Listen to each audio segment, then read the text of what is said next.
whatever you do, work heartily as for the Lord and not for men.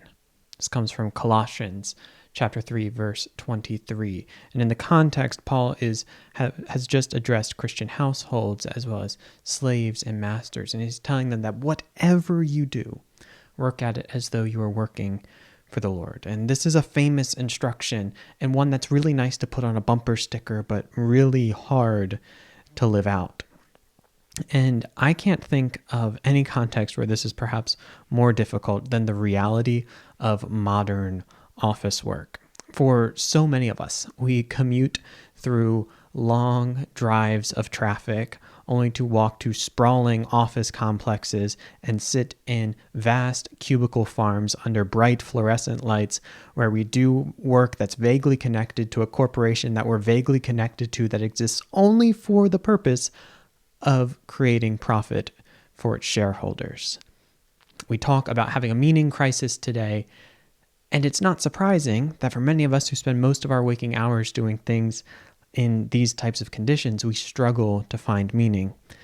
But my challenge for today is to ask us whether we can sanctify even the drudgery of the realities of many of our 9 to 5 or 8 to 6 or 7 to 7 work existences. Now, you might watch this and have a job that you absolutely love and you find deep sense of purpose and meaning in it. And that's great. And I'm so happy for you.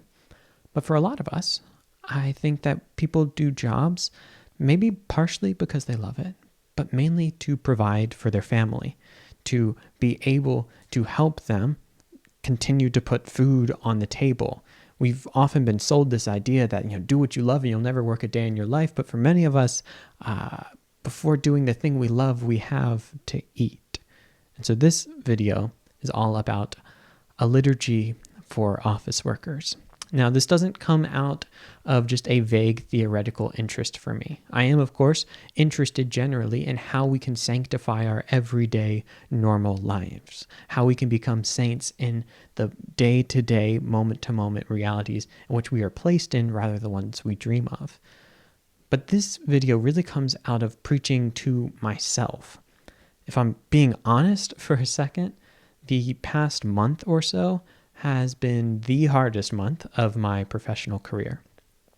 Most of you probably know this, but I don't do YouTube full-time. I work full-time. And I happen to work for the federal government. This video is not a video about policy.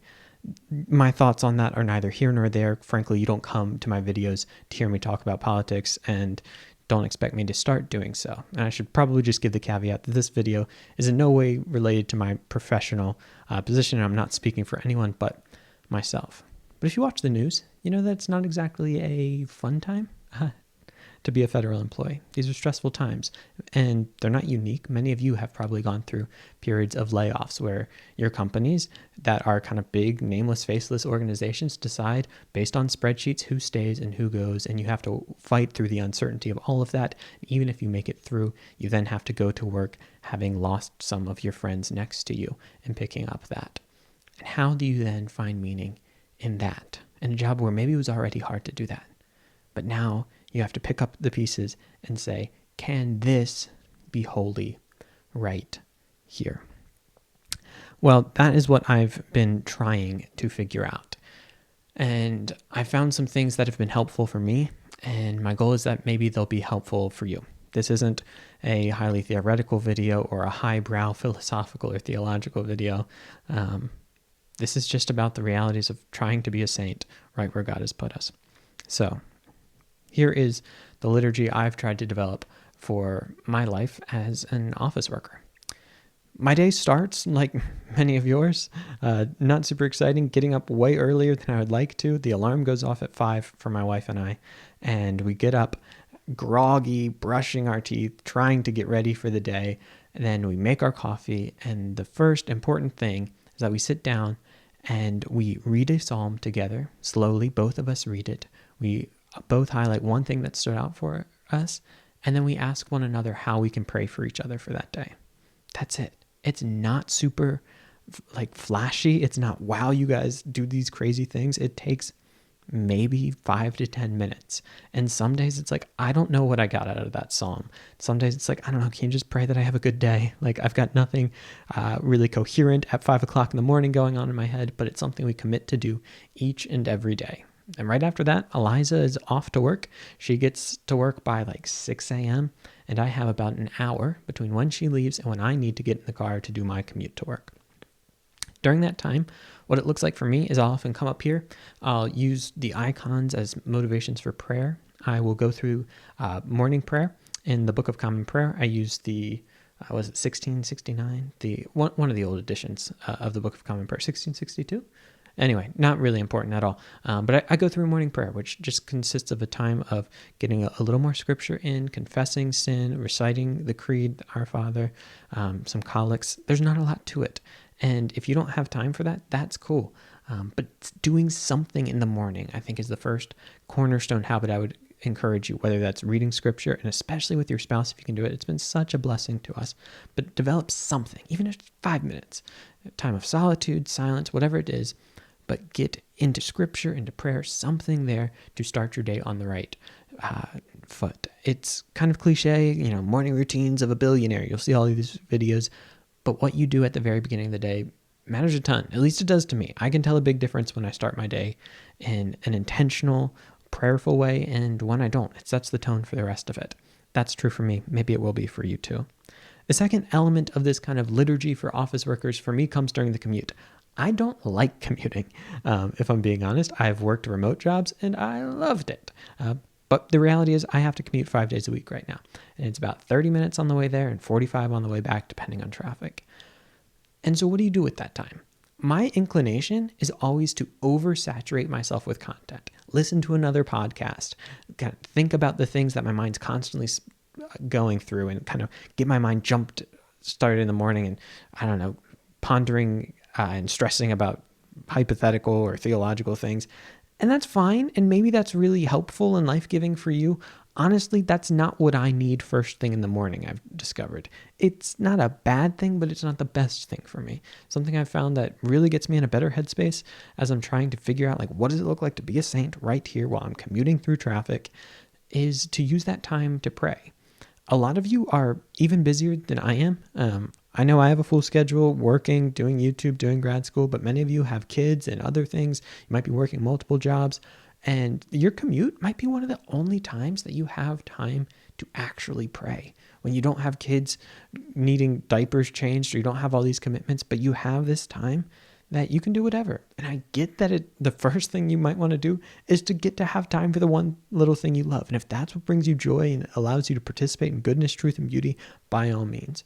What I know for me is that one of my biggest aims in life, and I mean this sincerely, is to learn how to pray. I see that as the whole shtick of what we're all up to at the end of the day. It's a vast oversimplification maybe, but I really think that's what we're trying to do. Like when the disciples ask, Lord, teach us how to pray, there's most of the Christian life wrapped up in that. And that's what I want to be the question I'm always asking. And so on my commute, I use that as a time to pray. Now, my mind's wandering in the morning, so I need some structure to it. What I do is my commute consists in taking a couple different kind of back roads and then highway and then back road and then get on to where I work. I try to divvy up those roads into different aspects of prayer. My mind's not working super fast first thing in the morning, so that's when I go for just reciting the Jesus prayer or going into other rote prayers that I have memorized there. Get kind of the juices flowing. Then I like to use those kind of somewhat cheesy prayer structures that people use. There's like acts, adoration, confession, thanksgiving, supplication. Or you can do PRAY, which is like pause, reflect, ask, yield. Work through those depending on how many roads you got, right? But kind of divvy it up, pray for others, confess sin, ask. I really like the idea of yielding right before you get into the office. And that's where I try to go to. I start with kind of myself and then my family. And by the time I'm getting close to the office, can I be praying for my coworkers and can I be yielding to the day that is ahead? I happen to work for an organization that has a ton of employees in a very large parking lot. So once I get to the office, the next thing I have to do is take a very long walk. Something I try to do is continue to pray for the people in the building as I walk up to it. And one thing that's really helpful for me is there's double doors as you go in, to take a deep breath in between those doors and just kind of yield the day to God and say, God, this is where you have put me today. May I pursue you right here. And that might look like, may I just be really attentive in the meetings? May I do my best work? May I see it not as just stuff that I do, but actually opportunities to create beautiful things and to be my best self here. Like, may I do that here today, Lord? It's real quick. I get through the kind of turnstiles into my building, and a real challenge for me, being honest, not trying to put too many cards on the table, but there's a bunch of portraits when you go in the building of leadership for the place I work and higher level leadership than that have lots of influence and various things. I don't agree with all those people on everything. I agree with them on some things, and I've done this throughout time when those names and photos have changed, so this isn't a commentary on any one person, but a part of life is having difficulties, right? And having maybe disagreements with people. But praying for those in leadership, both for our country, for your organization, is a really humbling thing to do. It's something that I really appreciate about the Book of Common Prayer. It asks us to pray for our nation. And whether you're praying for President Biden, you're praying for President Trump, whoever that may be, and however you might feel about those two, you probably don't feel the same way about both of them. But we're called to pray for whomever that leader is. And being able to do that as I walk through the halls and get to my cubicle is a big thing for me. Once I am then at my cubicle, something I love when I'm the first one there is to be able to just take a quick lap where my team sits and just pray for each person really quickly. If they're already there, I might not do that because that's a little weird, but sit down and say, okay, here we are.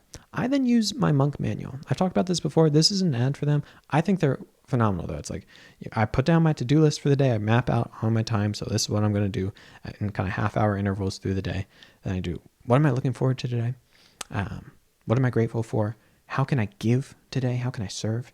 And then there's opportunity to reflect on the day before. It's kind of like a mini examine in a way, and I think it's fantastic. And then you have the rest of the day. It's really pretty simple for me. The day gets hectic, right? You're in meetings, you're doing tasks, you're trying to pick up all these different things. I'd love to be more and more prayerful during this. I'm going to admit that's hard for me.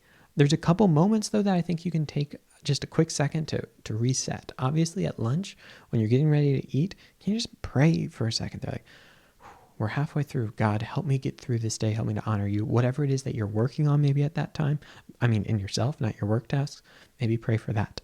I find also, like, you got that second before a meeting. Can you just, like, God, may I be present in this? May I see the people around me, not just as coworkers, but as people that need you? It's an opportunity. Find those little moments throughout the day, because what we do daily shapes who we become. And that's the whole point of developing a liturgy for your everyday.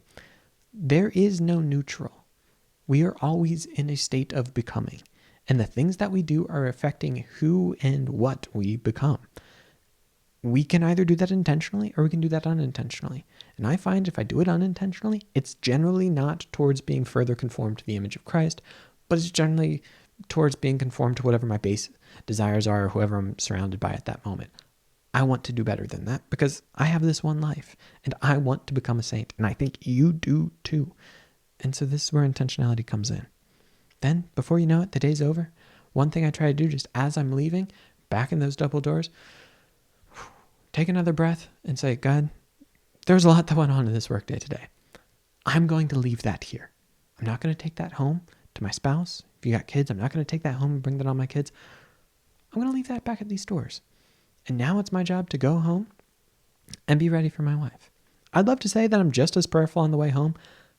I'm not, if I'm being honest. What I like to do on my way home, listen to some music, listen to a podcast, be able to just kind of transition my brain, slow it down, call some people, talk on the way home. You're stuck in traffic, so you might as well catch up, call your parents who you know you've been meaning to call, do all those things, and then just be ready to be your best self and go through the rest of the day with your family, your spouse, whatever you have going on that evening.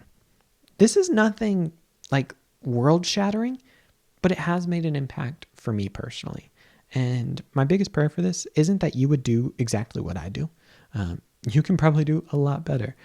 But my goal is that maybe this video inspires you just to think, hey, how can I redeem the work that I do? I love my job. I really do. It's a great job. But it is a job. And I recognize that if I let it be just a job and I just drift through it, it's not going to be a catalyst for sainthood. But it can be, because God can use us right where we are. So no matter whether you love your job, you hate your job, anything in between, I hope that you recognize that a lot of our life comes down to working.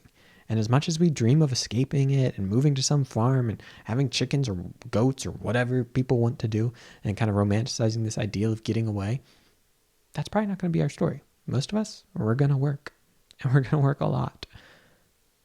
But we'd be remiss not to see work as an opportunity for spiritual growth, because anything can be, and everything rightly used should be. Anyway, that's a liturgy for office workers.